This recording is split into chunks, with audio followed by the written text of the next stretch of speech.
There's a growing storm in Canada's political landscape, and it's centered around Prime Minister Mark Carney and the increasingly controversial Bill C-2, marketed as a modernization of national security laws. Bill C-2 proposes to give sweeping new surveillance powers to federal agencies, allowing them to monitor text messages, emails, and even encrypted chats. But here's the catch: judicial oversight significantly reduced. Critics across the political spectrum, including civil liberty watchdogs, privacy advocates, and even former liberal supporters, are sounding the alarm. They say this bill doesn't just toe the line of overreach, it leaps over it, and the backlash is growing. A prominent Canadian influencer, once aligned with the Liberal Party, has publicly denounced Bill C-2 as authoritarian, warning that it risks taking Canada down a road that was, until now, unthinkable. This public break has rattled the Liberal base and opened up a crucial question. Is Prime Minister Carney losing control of his own political movement? Supporters of the bill argue it's necessary, citing rising cyber threats, foreign interference, and online radicalization. But even among those who understand the threat, one question echoes louder than ever. At what cost? Once these surveillance tools are in place, they don't come back easily. And history shows power handed over in the name of safety is rarely given back. The debate around Bill C-2 isn't just about cybersecurity, it's about the future of freedom, privacy, and the role of government in Canadians' lives. Stay tuned. This story is far from over. Canada is teetering on a political edge as Prime Minister Mark Carney pushes forward with a controversial Bill C-2. Critics are warning of a dangerous erosion of Canadian democratic values. The bill, framed as a national security update, would expand federal surveillance powers, including the ability to monitor text messages, emails, and even encrypted chats, with less judicial oversight than ever before. But across the country, a growing chorus of voices is asking, is this about safety or control? Civil liberties advocates point to Canada's core values, due process, judicial oversight, and personal privacy, and warn that they're being quietly dismantled under the guise of security. Even within Carney's own party, insiders report rising discomfort. Several backbench Liberal MPs are reportedly uneasy, especially in ridings where voters already distrust centralized authority and digital overreach. Carney built his political reputation on pragmatism and competence. But now, with internal dissent brewing, that image is beginning to crack. And that's not all. At the same time, Canada's electoral system is under siege. Following the razor-thin results of the April federal election, multiple ridings, including Carney's own, are now facing legal challenges and recount demands. The allegations: missing ballots, mismatched vote tallies, suspicious voting delays, a lack of transparency in result certifications. These aren't fringe conspiracy theories. They are formal challenges supported by legal observers, concerned citizens, and opposition candidates. And one of the most contested ridings, Mark Carney's own seat, which he reportedly won by a paper-thin margin, now calls for a full judicial audit of the vote, are growing louder. If courts find merit in the recount demands, it could undermine Carney's mandate and potentially destabilize his hold on power. This is more than a legislative fight. This is a reckoning between civil liberty concerns, digital surveillance powers, and electoral uncertainty. The Carney government faces a legitimacy crisis from all sides. The question Canadians must ask is simple: who holds the power and who's watching how they use it? Stay with us as we continue to follow this unfolding crisis. Like, subscribe, and turn on notifications for the latest updates on Canada's political crossroads. Tensions are rising across Canada as the fallout from Prime Minister Mark Carney's razor-thin electoral victory continues to ripple through the political landscape.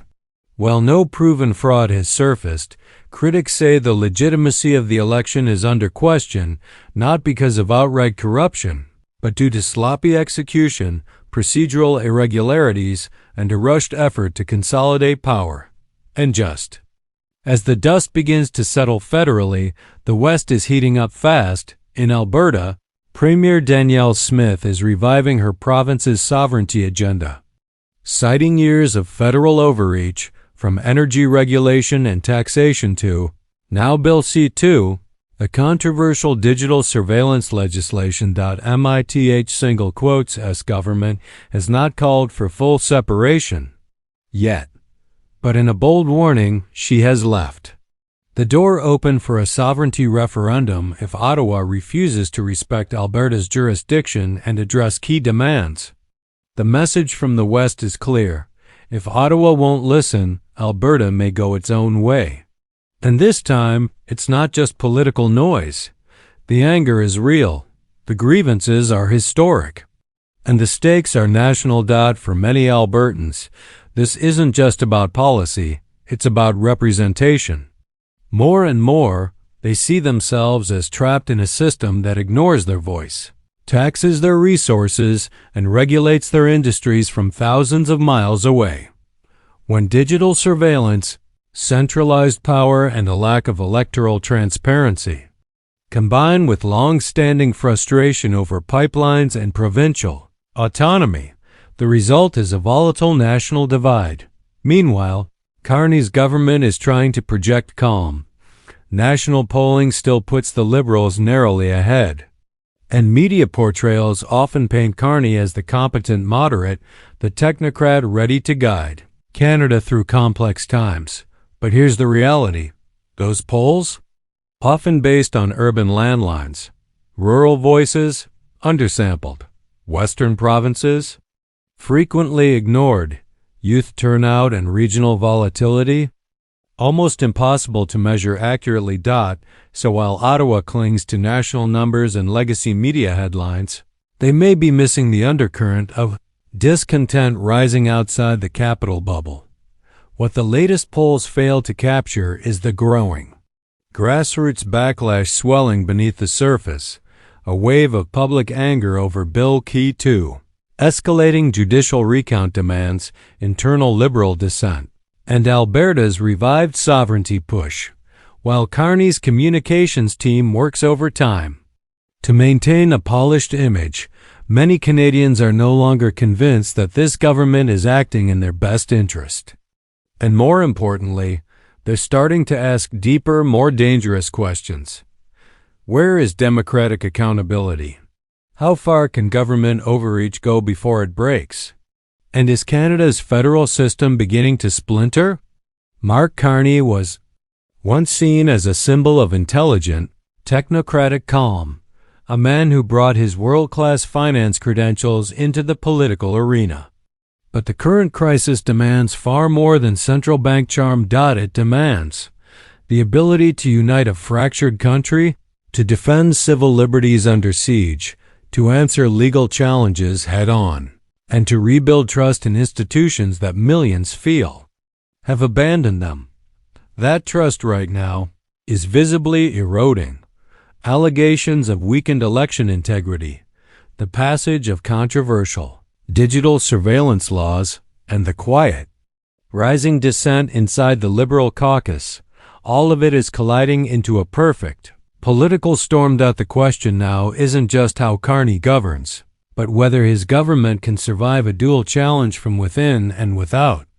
His ability to pass legislation, maintain unity, and hold the Federation together is increasingly in doubt.